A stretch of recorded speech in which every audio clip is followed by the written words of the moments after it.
వద్దమ్మా, నన్ను ఆపొద్దు. నా కూతురే ఎవరితోనూ లేచిపోయిందంటే ఇంక నేను బతకడం ఎందుకు? ఇంక నా పిల్లలకు పెళ్లిళ్ళు అవుతాయా?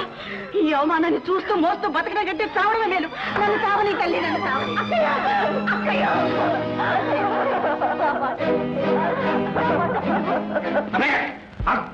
ఏమిటి దీనికి ఏమైనా పిచ్చేరా?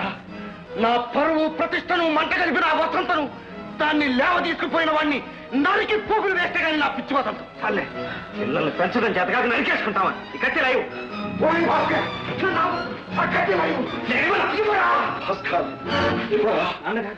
వెంకట్రావు చంపరా, చంపు.